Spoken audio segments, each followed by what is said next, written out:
Rasanya dah lama dah teman hidup dan terlibat jugalah dengan aktiviti politik dalam negara kita ni. Tetapi sejak akhir-akhir ni lah baru teman dengar istilah safe house ni. Rupa-rupanya safe house ni yang teman faham ialah tempat untuk menyimpan berjuta-juta duit, iaitu yang bukan disimpan dalam bank.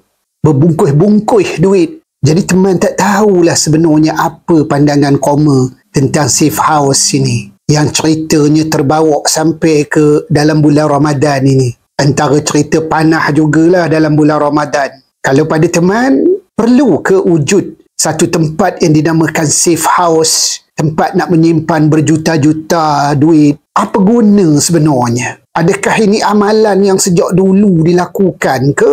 Atau baru sekarang kita dengar benda-benda ni? Kalau daripada dululah benda ni berlaku, agak malanglah kita sebagai rakyat. Sebab apa? Sebab duit tu duit rakyat, sepatutnya dikembalikan kepada rakyat. Tapi dah tersekat dekat satu tempat yang dinamakan safe house. Yang teman fahamlah kalau dalam cerita Hollywood dulu, safe house ini ialah sebuah rumah yang dindingnya semua konkrit. Tempat demo nak berlindung daripada zombie. Tapi sekarang ni lepas satu safe house yang digeledah oleh SPRM dan di dalamnya berjuta-juta duit. Paling tidak pun beratus ribu duit ada di dalamnya. Kes yang paling terkini dikaitkan pula dengan Perdana Menteri yang ke-9, Datuk Seri Ismail Sabri. Walaupun dia sepatutnya telah dipanggil ke SPRM untuk memberikan keterangan, tetapi telah tertangguh oleh sebab kesihatan dan terkininya pada 13 Mac nanti. Kita tengoklah apa yang akan berlaku. Kita sebagai rakyat menyokong saja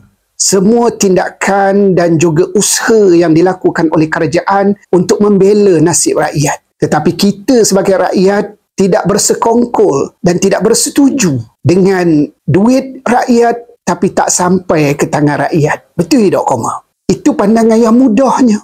Mengapa duit-duit rakyat perlu tersekat di satu tempat? Ataupun duit-duit tersebut adalah hasil daripada usaha-usaha yang tidak direstu oleh undang-undang. Tahulah, Koma, sampai teman rasa tersekat-sekat nak berbuka ni. Kena makan benda yang berkuah jugalah, apa bubur kacang tu.